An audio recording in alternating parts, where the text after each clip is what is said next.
10th plus 2 will ஒவ்வொரு ஆண்டும் தொடர்ந்து மாநில அளவில் பல சாதனைகளை புரிந்து வரும் நாமக்கல் குறிஞ்சி கல்வி நிறுவனங்களில் சிபிஎஸ்இ பாடத்திட்டத்தில் சீனியர் செகண்டரி பள்ளியாக தரம் உயர்த்தப்பட்டு ஐஐடி நீட் தேர்வுகளுக்கு பல வெற்றியாளர்களை உருவாக்கிய ஆசிரியர்களை முழு நேர ஆசிரியர்களாக பணியமர்த்தப்பட்டு தினம்தோறும் வகுப்புகள் நடைபெறும். குறிஞ்சி education institution, Kavettipatti, Namakkal. Admission in progress. CBSE KG to 12. Contact 9025895176. Metric 6 to 12. Contact 9344567484. For online admission, log on to www.kurinjischoolnkl.in. Projectile motion. So, first we know about what is the difference between the equations of motion and the projectile motion. So last class we can learn about equations of motion. So where we have to use equations of motion, where we have to projectile motion. So first this is important. Suppose நீங்கள் ஒரு equations of motion நம்ம எங்கே use பண்ணுறோம், projectile motion எங்கே sir நம்ம use பண்ணுறோம் அப்படின்னா, எந்த ஒரு இடத்துல வந்து ஒரு ஆப்ஜெக்ட் வந்து free fall. So free fall அப்படின்றது initial velocity is done to be 0. So initial velocity வந்து எனக்கு 0வாக இருந்து ஒரு ஆப்ஜெக்ட் வந்து ஃப்ரீ ஃபாலுக்கு வந்துச்சு அப்படின்னா we can use equations of motion. At the same time, the object undergoing the motion with the initial velocity, with the applying of initial velocity அப்படின்னா we can use projectile motion. ஒரு object வந்து ஒரு மாடியிலிருந்து கீழே விழுகிறப்ப எனக்கு வந்து free ஃபாலாக இருந்துச்சு அப்படின்னா, இன்சியல் வெலாசிட்டி 0வாக இருந்துச்சுன்னா we can use equations of motion. V is equal to u plus at, s equal to ut plus half at square, then v square is equal to u square plus 2as. இதை நம்ம use பண்ணணும். So projectile motion நம்ம எங்கே sir use பண்ணுறோம் அப்படின்னா, ஒரு object மேலே ஒரு இன்சியல் வெலாசிட்டி கொடுத்து நம்ம புஷ் பண்ணோம் அப்படின்னா அது வந்து நம்ம என்ன சொல்கிறோம் அப்படின்னா ப்ரொஜெக்டைல் மோஷன் அப்படின்னு நம்ம சொல்கிறோம். ஸோ ப்ரொஜெக்டைல் மோஷனில் when an object is thrown in the air with some initial velocity. So this is important. We have to apply some initial velocity and allow to move under the action of the gravity alone. The object is known as the projectile. So the projectile is a name which is indicate an object moving with the initial velocity. Suppose equations of motion la initial velocity எனக்கு என்ன sir ஆயிரும் அப்படின்னா 0 ஆயிரும். ஆனால் projectile எனக்கு கண்டிப்பாக initial velocity இருக்கும். அதான் நம்ம சொல்கிறோம், when an object is thrown in the air with some initial velocity and allowed to move under the action of gravity alone. So only அந்த ஆப்ஜெக்டோட மோஷன் வந்து ஸோ இன்சியல் வெலாசிட்டி இருக்கணும். It will having the initial velocity and the action of gravity alone. Gravity மட்டும்தான் அது மேலே கொடுக்குற effect வந்து gravity மட்டும்தான் இருக்கணும். ஸோ அப்படி இருந்தால் அது object is known as the projectile அப்படின்னு நம்ம சொல்கிறோம். ஸோ ரைட், இப்போ few examples of projectile motion எனக்கு என்ன சார் அப்படின்னா, என் object is dropped from the window of a moving train. ஒரு வந்து ட்ரெயின் வந்து எனக்கு மூவிங்கில் இருக்குது. ஸோ மூவிங்கில் இருக்கிறப்ப என் object is dropped from the window அப்படின்னா, சப்போஸ் நீங்கள் நம்ம ஏதோ சாப்பிட்றோம், ஸோ யூஸ் அண்ட் த்ரோ மாதிரி தான் நம்ம ஏதோ ஒன்று த்ரோ பண்ணுறோம் அப்படின்னா you are giving the initial velocity. So அப்போ நம்ம எனக்கு என்ன சார் ஆகும் அப்படின்னா, என் object dropped from the window of a moving train அப்படின்னா we are giving the initial velocity, where is the train is the moving position, மோஷனில் இருக்குது. அப்போ you are giving the initial velocity. அப்போ இன்சியல் வெலாசிட்டியில் இருந்துச்சு அப்படின்னா என் ஆப்ஜெக்ட் possessing the initial velocity which is known as the projectile motion. Then a bullet fired from the rifle, then a ball thrown in the any direction. In all the conditions we are giving the initial velocity to the object. நம்ம வந்து what object we can throw, நம்ம வந்து எந்த object நம்ம throw பண்ணுறோமோ அந்த object மேலே we are giving the initial velocity. So that's why all the examples are said to be the or belongs to the projectile motion அப்படின்னு நம்ம சொல்கிறோம். A projectile moves under the combined effect of two velocities. இப்போ நீங்கள் நார்மலாக இந்த projectile motionல பேசிக்காக நம்ம ரெண்டு டேர்ம் வந்து நல்லா ஞாபகம் வச்சுக்கணும். ஒன்று வந்து horizontal velocity, another one is a vertical velocity.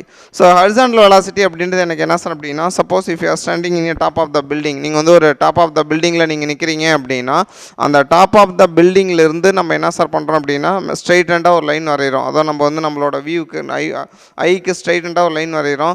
It is set to be horizontal velocity along the horizontal direction அப்படின்னு நம்ம சொல்கிறோம்.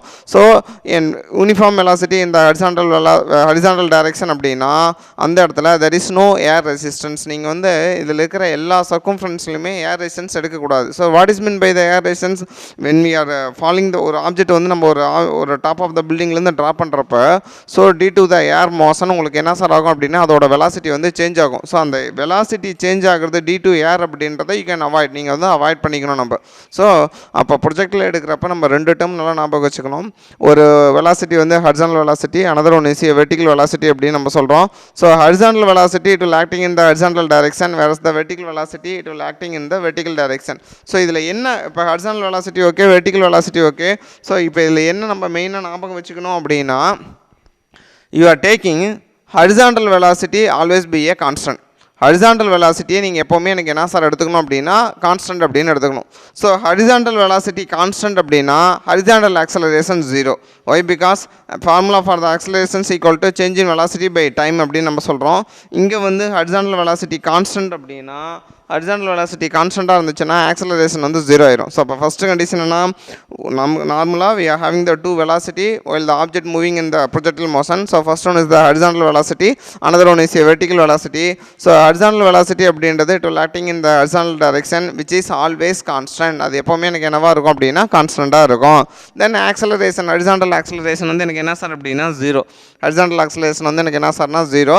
அதே போல் வெர்டிக்கல் வெலாசிட்டி எடுக்கிறப்ப vertical velocity 0. Why because of the object falling due to the gravity alone. அப்போ vertical velocity அப்படின்றப்ப அது நம்ம என்னென்னு எடுத்துக்கணும் அப்படின்னா 0 அப்படின்னு எடுத்துக்கணும். Then vertical acceleration A which is exactly equal to gravity.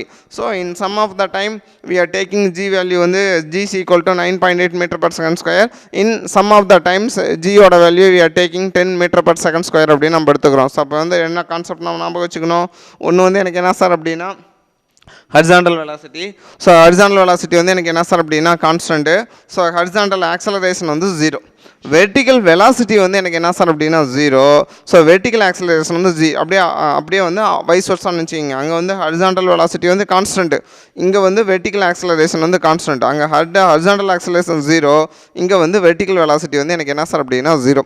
நார்மலாக based on this இந்த projectile மோஷனை we are divided into 2 types. நம்ம வந்து 2 டைப்பாக பிரிக்கலாம். ஒன்று வந்து ஹரிசாண்டல் ப்ரொஜெக்ஷன், another ஒன்று வந்து எனக்கு என்ன சார் அப்படின்னா ஆங்குலர் ப்ரொஜெக்ஷன் அப்படின்னு நம்ம சொல்கிறோம். ஸோ ஹரிசாண்டல் ப்ரொஜெக்ஷன் அப்படின்றது எனக்கு என்ன சார் அப்படின்னா if you can throw an object from the top of the building, so அதோட பாத்தை வந்து we are said to be horizontal projection அப்படின்னு நம்ம சொல்கிறோம். Then what is meant by angular projection? Suppose if you are standing in the ground, ஒரு கிரவுண்டில் இருந்துட்டு you are getting the football means the motion of the football is said to be the angular projection. நல்லா ஞாபகம் வச்சுங்க. So there are the two types of the projection. ஒன்று என்ன sir அப்படின்னா ஒன்று வந்து ஹரிசாண்டல், another ஒன்று வந்து எனக்கு என்ன சார் அப்படின்னா ஆங்குலர். ஸோ ஹரிசாண்டல் ப்ரொஜெக்ஷன்லாம் நான் என்ன சார் சொல்கிறேன் அப்படின்னா horizontal projection அப்படின்றது if you are standing in the top of the building then you are throwing in any object with some initial velocity, the motion of the object is said to be horizontal projection. ஒரு மாடியிலேருந்து ஒரு ஆப்ஜெக்ட்டை நீங்கள் தூக்கி எறிகிறப்ப அதோட பாத்தை வந்து horizontal projection அப்படின்னு சொல்லணும். Suppose if you are standing in the ground, you are getting the footballs or whatever it will be, so அந்த motion of the football நம்ம angular projection அப்படின்னு நம்ம சொல்கிறோம். ஸோ ஃபஸ்ட்டு வந்து we can learn about the projectile in the horizontal motion. So முதல்ல horizontal motionோட horizontal projectionோட formula அதெல்லாம் நம்ம வந்து வேரியஸ் பராமீட்டர்ஸ்லாம் நம்ம என்ன சார் பண்ணலாம் அப்படின்னா டிசைட் பண்ணலாம். ஸோ ஃபஸ்ட்டு வந்து projectile in the horizontal projection. Suppose எனக்கு என்ன சார் அப்படின்னா you are standing in the top of the building. So the height of the building is h. Then y ஆக்சஸில் y is equal to h அப்படின்னு நம்ம எடுத்துக்கிறோம். தென் o is the object. ஸோ இந்த u vector is nothing but it is the horizontal velocity. So if you are throwing the object with the initial velocity, நல்லா ஞாபகம் வச்சுங்க, நீங்கள் வந்து ப்ரொஜெக்டைல் அப்படின்னாவே with some initial velocity. So without velocity we can use the equations of motion. With velocity அப்படின்னா with initial velocity we can use projectile motion. Then you are standing in the top of the building, then you can throw an object. So the path of the object will reach the ground via OP and reach the ground அப்படின்னு நம்ம சொல்கிறோம். OP அப்படின்னு வந்து எனக்கு வந்து reach ஆயிரும். இந்த இடத்துல u vector அப்படின்றது எனக்கு என்ன சார் அப்படின்னா horizontal velocity. So if you are calculating the projectile equations we can always remind two concepts. ரெண்டு கான்செப்டை நான் ஞாபகம் வச்சுக்கணும். ஒன்று என்னென்னா horizontal velocity constant, horizontal acceleration 0, vertical velocity 0, vertical acceleration which is equal to gravity. So நம்ம வந்து இந்த தியரிட்டிக்கல் சம் ப்ராப்ளமாக நம்ம சால்வ் பண்ணுறப்ப ஜியோட வேல்யூ வந்து சம் பிளேஸில் 9.8 மீட்டர் பர் செகண்ட் ஸ்கொயர்னும், இன்னதர் சம் பிளேஸில் வந்து நான் என்ன சார் பண்ணுறேன் அப்படின்னா ஜியோட வேல்யூவை 10 மீட்டர் பர் செகண்ட் ஸ்கொயர் அப்படின்னு நம்ம எடுத்துக்கிறோம். ஸோ இது வந்து எனக்கு என்ன சார் அப்படின்னா தேர் இஸ் நம்ம வந்து ரெண்டு ப்ரொஜெக்ஷன் இருக்குது. ஒன்று வந்து ஹரிசாண்டல் ப்ரொஜெக்ஷன், ஒன்று வந்து angular projection. So horizontal projection அப்படின்னா ஒரு டாப் ஆஃப் த பில்டிங்லேருந்து ஒரு ஆப்ஜெக்ட்டை நீங்கள் த்ரோ பண்ணிங்க அப்படின்னா அதுக்கு பேர் நம்ம வந்து ஹரிசாண்டல் ப்ரொஜெக்ஷன் அப்படின்னு நம்ம சொல்கிறோம். ஸோ இது வந்து ப்ரொஜெக்டில் இந்த ஹரிசாண்டல் ப்ரொஜெக்ஷன். ஸோ இது வந்து height of the building h, இது வந்து O. இது வந்து எனக்கு என்ன சார் அப்படின்னா O அப்படின்றது வேர் த ஆப்ஜெக்ட் இஸ் ப்ரெசன்ட் அப்படின்னு சொல்கிறோம். இது வந்து horizontal velocity. If you are throwing any object from the top of the building, then it will reach the ground via OPA அப்படின்னு நம்ம சொல்கிறோம். ஆக்சுவலாக OP இந்த பாயிண்ட் இங்கே வந்து எனக்கு ரீச் ஆயிரும். சரி, ஓகே. இப்போ வந்து எனக்கு என்ன சார் அப்படின்னா here x is the distance from the bottom of the building to where the object is reaches the ground. நல்லா நம்ம வச்சுங்க, x அப்படின்றது it is the distance between the bottom of the building to where it will reach the ground அப்படின்னு நம்ம சொல்கிறோம். So இந்த distance தான் எனக்கு என்ன சார் அப்படின்னா எக்ஸ் அப்படின்னு நம்ம எடுத்துக்கிறோம்.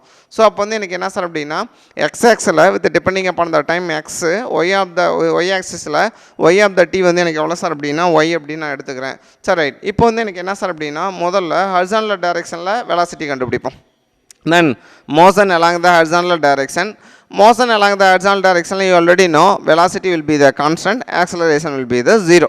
If you want to calculate the distance, then after some time we can use the equations of motion.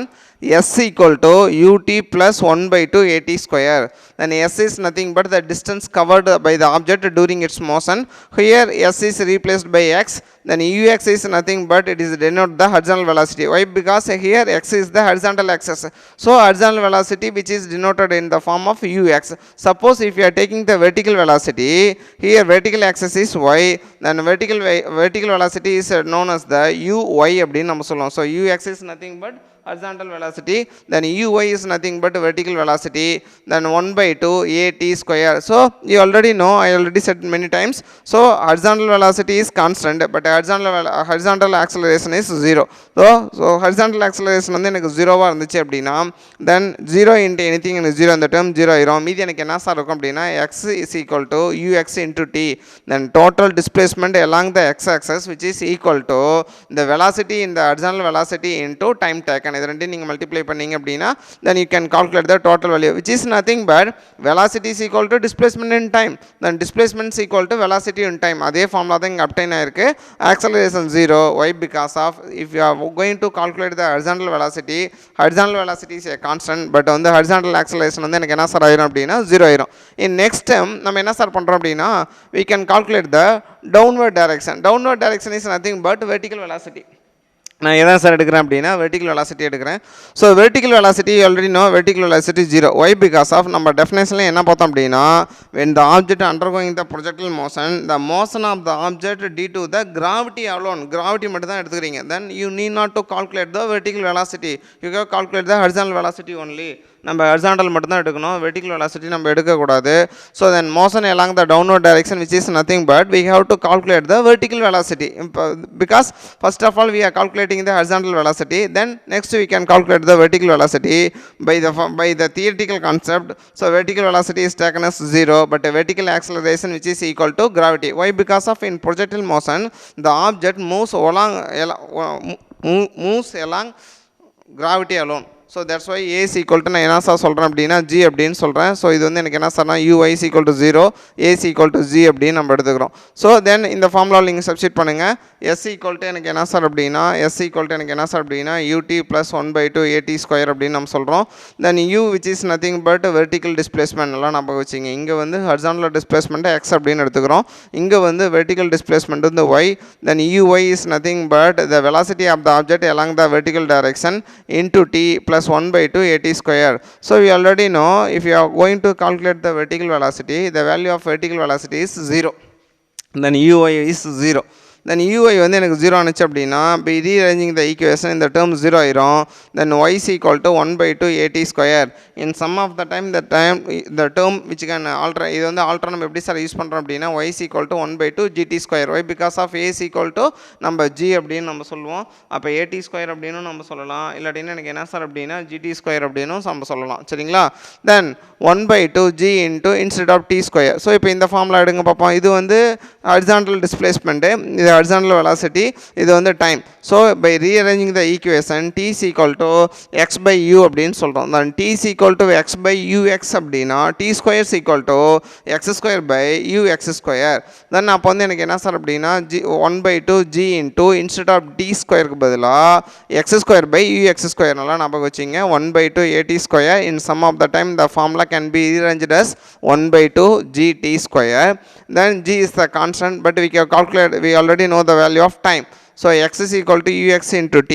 by rearranging the equation we getting t is equal to x by ux by square. இங்கே வந்து நம்மளுக்கு t தான் இருக்குது, t is equal to x by ux. ஆனால் இங்கே வந்து எனக்கு என்ன இருக்குன்னா t square இருக்குது. ஸோ அப்போ by squaring the equation t is equal to x square by ux square. So அப்போ இந்த ஃபார்முலாவில் 1 by 2 instead of a க்கு பதிலாக we can return as g ஏவுக்கு பதிலாக நம்ம g போட்டுக்கிறோம். இன்ஸ்டெட் ஆஃப் டி ஸ்கொயருக்கு பதிலாக X square by you X square போட்டுக்கிறோம். ஸோ இந்த ஃபார்முலாவில் நம்மளுக்கு என்ன சார் அப்படின்னா இந்த அதாவது வந்து எக்ஸ் ஸ்கொயரை தவிர மீதி டேர்ம் வந்து கான்ஸ்டன்ட். ஒரு ஃபார்முலாவில் மியர் நம்பர் ஹேஸ் கான்ஸ்டன்ட். மியர் நம்பர் அப்படின்னா மேக்னிடியூடாக நீங்கள் எந்த ஒரு நம்பர் இருந்தாலும் அந்த நம்பர் வந்து எனக்கு என்ன சார் அப்படின்னா கான்ஸ்டன்ட்டு. ஸோ அப்போ 1/2 g x square by you x ஸ்கொயரில் g to u x square constant. So இது வந்து கான்ஸ்டண்ட்டாக எடுத்துட்டிங்க அப்படின்னா இதுக்கு பதிலாக நான் கேன்னு ரீப்ளேஸ் பண்ணுறேன். தென் y is equal to k x square. So X square அப்படின்றது எனக்கு என்ன சார் அப்படின்னா the distance covered by the object during its the horizontal motion, not an vertical motion, because we are denoting the x axis only. So it is denoting x அப்படின்றது எனக்கு என்ன sir அப்படின்னா the horizontal distance covered by the object during its motion அப்படின்னு சொல்கிறோம். Then y is equal to k x square. Then y is equal to k x square is nothing but it is the basic formula for the parabola. இது வந்து எனக்கு என்ன sir அப்படின்னா பேரபுலாக்கு உண்டான equation. So what is mean by parabola? இங்கே ஒரு diagram இருக்குல்ல, இந்த பாத்துக்கு பேர் தான் எனக்கு என்ன சார் அப்படின்னா பேரபுலா. From O to P and gets the ground. OP இந்த பாத்து இருக்கு இல்லைங்களா, இந்த பாத்துக்கு பேர் தான் நம்ம கிரவுண்ட். ஆக்சுவலாக சாரி இந்த பாத்துக்கு பேர் தான் நான் என்னன்னு சொல்கிறேன் அப்படின்னா பேரபுலா அப்படின்னு நான் சொல்கிறேன். ஆக்சுவலாக இதை வந்து நம்ம எப்படி வந்து how to we know it இந்த அதோட பாத் வந்து பேரபுலான்னு எப்படி டெரைவ் பண்ணுறோம் அப்படின்னா சம் மேத்தமெட்டிக் ரிலேஷன்ஸ் நீங்கள் வந்து ஸோ நீங்கள் படிப்பீங்க 4th கமிங் கிளாஸில் மேக்ஸில் வந்து நீங்கள் படிப்பீங்க. இந்த formula for பேரபுலா is equal to y is equal to k x square. Y is the variable quantity, k is the constant. So X அப்படின்றது எனக்கு என்ன சார் அப்படின்னா வேரியபிள் குவான்டிட்டியோட எனக்கு என்ன சார் அப்படின்னா ஸ்கொயர். ஸோ இப்போ நம்ம நார்மலாக ஒரு ஈக்குவேஷனில் தென் y is equal to mx plus c அப்படின்னு இருந்துச்சுன்னா அந்த graph obtained in the straight line. Suppose x square by a square plus y square by b square equal to 1 அப்படின்னு இருந்துச்சுன்னா சர்க்கிள். அதே போல் y equal to k by x இருந்துச்சுன்னா rectangle hyperbola. So இங்கே வந்து நம்மளுக்கு என்ன sir இருக்குது அப்படின்னா y equal to k x square அப்படின்னு இருக்குது. இந்த formula satisfy the conditions of parabola. So we can assume that நம்மளுக்கு என்ன சார் அப்படின்னா ஒரு ப்ரொஜெக்டைல ஒரு ஆப்ஜெக்டோட மோஷன் வந்து எனக்கு எப்படி சார் இருக்கும் அப்படின்னா பேரபுலாவாக இருக்கும். இன் பிகினிங்கில் நம்ம என்ன சார் பார்த்தோம் அப்படின்னா we have learn about some few examples about the projectile motion அப்படின்னு பார்த்தா என் ஆப்ஜெக்டை dropped from window of a moving train அப்படின்னு சொல்கிறோம். நீங்கள் ஒரு மூவிங் ட்ரெயினில் போயிட்டுருக்கப்ப வெளியே கை நீட்டி if you can throw an object with initial velocity நீங்கள் கொடுத்தீங்க அப்படின்னா அது வந்து ஸ்ட்ரைட்டண்டாக கீழே விழுவாது. லைக் தட் இப்படி தான் எனக்கு விழுவோம். ஸோ அதோட பாத் வந்து எனக்கு என்ன சார் அப்படின்னா பேரபுலா அப்படின்னு நம்ம சொல்கிறோம். அதே போல் தான் bullet fired from the rifle அப்படின்னா நீங்கள் ஒரு கன்னுலேருந்து ஒரு புல்லட்டை நீங்கள் ஃபயர் பண்ணோடனே டில் எண்டு வந்து அதோட மோஷன் வந்து not in the straight line. அது வந்து ஸ்ட்ரைட் லைனாக இருக்காது. கொஞ்சம் தூரம் போனதுக்கப்புறம் it is lie on the ground. அது வந்து கிரவுண்ட் மேலே வந்து எனக்கு விழுந்துடும். அதே போல் if you are kicking the football, நீங்கள் ஒரு ஃபுட்பாலை கிக் பண்ணுங்கள். ஸோ அப்போ ஃபுட்பாலை வந்து கிக் பண்ணுறப்ப எனக்கு என்ன சார் ஆகும் அப்படின்னா கிக் பண்ணிங்க அப்படின்னா அதோட பாத் வந்து எனக்கு என்னவா சார் இருக்கும் அப்படின்னா பேரபுலாவாக இருக்கும். ஸோ அப்போ எப்போவுமே ஒரு ப்ரொஜெக்டைல் மோஷனில் if you are throwing an object it will undergoing the projectile motions அப்படின்னாவே அதோட path which is nothing but parabola. அதோட பாத் வந்து which is nothing but parabola அப்படின்னு நம்ம சொல்கிறோம். Then we can calculate the time of flight. So time of flight is which is nothing but time of flight அப்படின்னா எனக்கு என்ன sir அப்படின்னா so the time taken for the projectile to complete set the path. அதோட பாத்தை complete பண்ணுறதுக்கு how much of time it will going to take, எவ்வளோ time அது எடுத்துக்குதோ. இல்லை அப்படின்னு நினைக்கிறேன்னா டைம் டேக்கன் டு நீங்கள் வந்து த்ரோ பண்ணதுலேருந்து the how much time taken to என் ஆப்ஜெக்ட் கிட் த கிரவுண்ட், ஒரு ஆப்ஜெக்ட் வந்து கிரவுண்டை கிட் பண்ணுறதுக்கு எவ்வளோ டைம் ஆகுதோ அந்த டைமுக்கு பேர் தான் டைம் ஆஃப் ஃப்ளைட் அப்படின்னு நம்ம சொல்கிறோம். So the time of flight which is nothing but the total time of the motion அப்படின்னு நம்ம சொல்கிறோம். அதோட ப்ரொஜெக்டைல் மோஷனோட total time which is nothing but time of flight அப்படின்னு நம்ம சொல்கிறோம். ஸோ வி கேன் இப்போ நம்ம வந்து டைம் ஆஃப் ஃப்ளைட் நான் எடுக்கிறப்ப எனக்கு என்ன சார் அப்படின்னா SY ஈக்குவல் டு அதாவது வெர்டிக்கல் டைரக்ஷனில் எடுக்கிறேன். SY equal to UY. Then இது வந்து displacement in the Y axis, இது வந்து velocity in the Y axis into time plus 1/2 AT square. Then the total distance covered by the vertical direction SY then replaced by the H. Then total time வந்து small டைலேருந்து capital time எழுதுறோம். Total அப்படின்னாவே suppose இந்த பராமீட்டரில் எந்த ஒரு பராமீட்டருமே if you want to calculate the total quantity அப்படின்னா இந்த small letter we can replace by the capital letter. You already know vertical velocity is 0 but vertical acceleration is constant which is equal to z. தென் அப்போ வந்து SYக்கு பதிலாக இங்கே வந்து H போடுங்க. தென் இந்த term வந்து 0 ஆயிரும் 1/2. தென் A is replaced by the G. So அப்போ H is equal to 1/2 GT square. Now we are going to calculate the நம்ம எதை கால்குலேட் பண்ணுறோம்னா டைம் ஆஃப் ஃப்ளைட். அப்போ டி ஸ்கொயர் ஈக்குவல் டு 2h/gன்னு வரும். தென் அந்த டி ஸ்கொயருக்கு ரூட் எடுக்கிறப்ப டி ஈக்குவல் டு 2h/g அப்படின்னு வரும். அப்போ இந்த ஃபார்முலாவிலேருந்து then time of the flight which is directly proportional to then root of the height and inversely proportional to root g அப்படின்னு சொல்கிறோம். Here 2 is the constant because any formula if you are having the number mere நம்பராக mere number அப்படின்னு சொல்லணும். அப்படி நம்பராக இருந்துச்சு அப்படின்னா we are taken as constant. அதை நம்ம என்னென்னு எடுத்துக்கணும் அப்படின்னா கான்ஸ்டன்ட் அப்படின்னு எடுத்துக்கணும். அப்போ முதல்ல ப்ரொஜெக்டைல் பார்த்தோம். ஸோ அந்த பாத் ஆஃப் த ப்ரொஜெக்டைல் வந்து பேரபோலான்னு பார்த்தோம். இப்போ வந்து time of flight. So time of flight அப்படின்னா the total time taken to complete the bath which is known as the time of flight. the formula for the time of flight எனக்கு எவ்வளோ sir அப்படின்னா T is equal to root of 2h by g அப்படின்னு நம்ம சொல்கிறோம். Then horizontal range. So the horizontal range which is nothing but the total distance covered by the object during its the projectile motion. Time of flight அப்படின்றது என்னது? The total time covered by the body. Then range which is nothing but range, it is a word which is indicates the distance, total distance அப்படின்னு நம்ம சொல்கிறோம். So horizontal range அப்படின்னு எனக்கு என்ன sir அப்படின்னா the distance between the object where we are hitting then where it reach the ground. நல்லா ஞாபகம் வச்சுங்க. where we are hitting where it hit the ground. நம்ம எங்கிருந்து அந்த ஆப்ஜெக்டை கிட் பண்ணுறோம் அந்த ஆப்ஜெக்ட் கிரவுண்டை எங்கே கிட் பண்ணுது அப்படின்னு நம்ம சொல்கிறோம். So it is the total distance between the where we are getting the object and where the object getting the ground. அதுதான் நம்ம என்னன்னு சொல்கிறோம் அப்படின்னா ரேஞ்ச் அப்படின்னு நம்ம சொல்கிறோம். இப்போ நீங்கள் ஒரு கிரவுண்டில் வந்து ஒரு ஃபுட்பால் இருக்குது அப்படின்னா அந்த ஃபுட்பாலை நீங்கள் கிக் பண்ணுற இடத்துல இருந்து தென் அந்த ஃபுட்பால் வந்து கிரவுண்டை எந்த இடத்துல கிட் பண்ணுதோ அதுக்கு நடுவில் இருக்கிற டிஸ்டன்ஸ் தான் நம்ம ரேஞ்ச் அப்படின்னு நம்ம சொல்கிறோம். தென் இது வந்து எனக்கு என்ன சார் அப்படின்னா horizontal range. Why because of there is no vertical range. இந்த ரேஞ்ச் இந்த டிஸ்டன்ஸ் அப்படின்றது it will should lie in the horizontal direction only. So horizontal range is equal to S is equal to ut plus 1/2 at square அப்படின்னு நம்ம சொல்கிறோம். S is equal to ux plus 1/2 at square.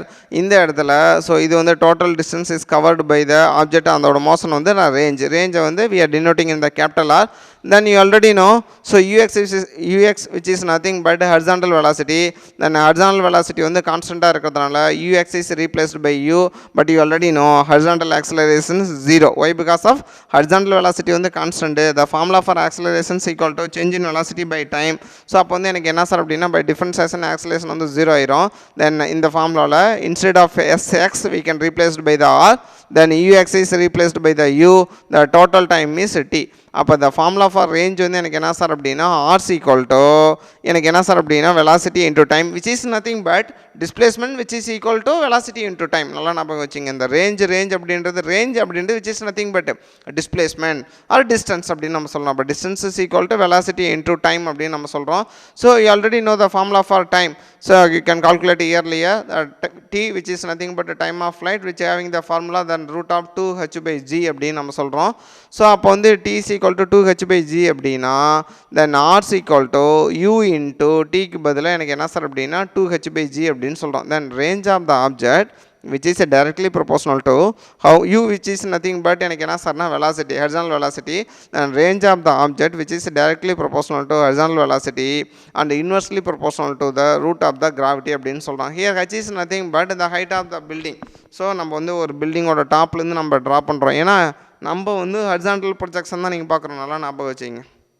Horizontal projection which is nothing but நீங்கள் ஒரு பில்டிங்கோட டாப்லேருந்து ஒரு ஆப்ஜெக்டை நீங்கள் throw பண்ணுறப்ப அந்த ஆப்ஜெக்டோட பாத் வந்து பேரபலாவாக இருக்கும். அந்த ஆப்ஜெக்டை வந்து கிரவுண்டை ரீச் பண்ணுறதுக்கு எவ்வளோ டைம் ஆகும், அந்த ஆப்ஜெக்டோட ரேஞ்ச் எவ்வளோ, அந்த ஆப்ஜெக்ட் வந்து அந்த பாட்டம் ஆஃப் த பில்டிங்லேருந்து அந்த ஆப்ஜெக்ட் வந்து கிட் பண்ணுற வரைக்கும் இருக்கிற டிஸ்டன்ஸ் தான் நம்ம ரேஞ்ச் அப்படின்னு நம்ம பார்க்கணும். நல்லா ஞாபகம் வச்சிங்க. ஹரிசாண்டல் ப்ரொஜெக்ஷன் அப்படின்னாவே if you are standing in the some height. So ஒரு சம் ஹைட்லேருந்து நீங்கள் வந்து ஒரு பில்டிங் இல்லை, ஸோ வாட் வில் பி ஒரு மவுண்டைனாக இருக்கலாம், ஏதோ ஒரு ஹைட்லேருந்து நீங்கள் வந்து எனக்கு என்ன சார் பண்ணணும் அப்படின்னா ட்ரா பண்ணணும். சரி, தென் ரேஞ்சுக்கு எனக்கு என்ன ஃபார்முலானா r is equal to u into 2h by g. if you are increasing the range then you are increasing the velocity. நல்லா ஞாபகம் வச்சுங்க. ஒரு ஆப்ஜெக்ட் இருக்குது, ஒரு ஆப்ஜெக்ட் வந்து இப்படி மெதுவாக தூக்கி போட்டிங்கன்னா it will covering the low distance only. suppose if you are raising the initial velocity simultaneously the range of the object will be increases. then you can calculate the resultant velocity. why? because of the motion of the object in the அது வந்து அதோட path வந்து பேரபுலா. So அதோட path வந்து பேரபுலாவாக இருக்கிறப்ப இதோட velocity X ஆக்ஸ்லேயும் இருக்கும், Y ஆக்சஸ்லேயும் இருக்கும். ஸோ அப்போ எனக்கு என்ன சார் அப்படின்னா முதல்ல ரிசல்டன்ட் வெலாசிட்டி எல்லாம் த எக்ஸ் ஆக்சஸ் போடுங்க. V x is equal to u x plus a x t. I hope you already know this is the equations of motion. So இதுதான் ஃபஸ்ட்டு ஃபார்முலா. விஎக்ஸ் அப்படின்றது எனக்கு என்ன சார் அப்படின்னா இந்த ஃபைனல் வெலாசிட்டி எல்லாம் the x axis. So u x அப்படின்றது initial velocity along the x-axis, a-axis nothing but the acceleration along the x-axis. So உங்களுக்கு நல்லாவே தெரியும் x-axisனா ஹரிசாண்டல் டைரக்ஷன், ஹரிசாண்டல் டைரக்ஷனோட வெலாசிட்டி வந்து ux வந்து நம்ம u அப்படின்னு எடுத்துக்கிறோம், ஆக்சலரேஷன் வந்து ax = 0 அப்படின்னு எடுத்துக்கிறோம். அப்போ வந்து vx = uன்னு வரும். இதே போல் வெர்டிக்கல் வெலாசிட்டி கண்டுபிடிச்சிங்கன்னா vy = ui + aytன்னு வரும். You already no vertical velocity வந்து 0, ஆக்சலரேஷன் வந்து g வந்துடும். அப்போ vy = gtன்னு வருமா? ஸோ அப்போ உங்களுக்கு என்ன ஃபார்முலா இருக்குது சார் அப்படின்னா, if you want to calculate the resultant velocity by using the Pythagoras theorem, v square = vx square plus vy square அப்படின்னு எனக்கு வரும். So v square = vx square plus vy squareன்னு வரும். அந்த v = √vx square plus vy square. Instead of vxக்கு பதிலாக நம்ம uன்னு போட்டுக்கிறோம். தென் vyக்கு பதிலாக நான் என்ன சார் போடுறேன்னா gtன்னு போடுறேன். அப்போ வந்து vy = gtனா vy square = g square t square, g square t square அப்படின்னு சொல்கிறோம். இப்போ v = u square plus g square t square அப்படின்னு நம்ம சொல்கிறோம். This is the resultant velocity while the object moving in the parabolic path. Why? Because an object moving in the parabolic path, it will having the two velocity along the horizontal direction and the vertical direction. Then finally we can calculate the speed of the projectile when it hits the ground. So வந்து அப்போ எனக்கு என்ன sir அப்படின்னா, speed of the object, அந்த object வந்து அந்த கிரவுண்டில் போய் கிட் பண்ணுறப்ப then how much speed it will having கண்டிப்பாக அதை டெஃபினட்டாக மெஷர் பண்ணணும். வை? பிகாஸ் ஆஃப் இந்த ஸ்பீடு வச்சு தான் த இம்பேக்ட் ஆஃப் த கிரவுண்டை வந்து நம்ம கண்டுபிடிக்க முடியும். சப்போஸ் இப்போ வந்து ஸ்பீடு வந்து கம்மியாக இருந்துச்சுன்னா there is no impact on the ground. Suppose speed வந்து அதிகமாக இருந்துச்சு அப்படின்னா இதோட இம்பேக்ட் வந்து அதிகமாக இருக்கும். So this formula we can use it in the comets also. நீங்கள் வந்து பார்த்தீங்க அப்படின்னா நம்ம ஸ்பேஸ்லலாம் சொல்லுவாங்க, ஒரு வந்து ஸ்டோன் வந்து வந்துட்டுருக்கு, அது வந்து எர்த் வந்து ஹிட் பண்ண போகுது அப்படின்னா அந்த ஸ்டோன் வந்து எர்த் வந்து ஹிட் பண்ணுறோட பாத் வந்து பேரபோலிக் பாத்தாக இருக்கும். while the stone is hitting the ground, then how much impact will be gained by the ground அப்படின்றது by using this formula இதை வச்சு தான் நம்ம கண்டுபிடிக்க முடியும். ஸோ t = 2h/g அப்படின்றது ஃபார்முலா. தென் ஹரிசாண்டல் டைரக்ஷனோட வெலாசிட்டி u, தென் வெர்டிக்கல் வெலாசிட்டிக்கு gtன்னு கிடைக்கும். ஸோ அப்போ வந்து எனக்கு என்ன சார் அப்படின்னா, சேம் நான் என்ன சார் பண்ணுறேன் அப்படின்னா vy = g இன்ட்டு இந்த ஃபார்முலாவில் டீக்கு பதிலாக 2h/gன்னு போடுங்க. இந்த ஜியை வந்து √g × √gன்னு போட்டிங்கன்னா √g கேன்சல் ஆயிரும், 2gh அப்படின்னு வரும். This is the important formula. Whenever we are calculating the velocity we can use this formula √2gh அப்படின்னு நம்ம சொல்கிறோம். ஸோ அப்போ இன்ஸ்டெட் ஆஃப் எனக்கு என்ன சார் அப்படின்னா gtக்கு பதிலாக √2gh போடணும். Here we are having the g square t square. அப்போ ஸ்கொயர் பண்ணுறப்ப இந்த ரூட் கேன்சல் ஆயிரும். தென் v = u square plus 2gh the formula for the speed of the projectile when it's hitting the ground அப்படின்னு சொல்கிறோம்.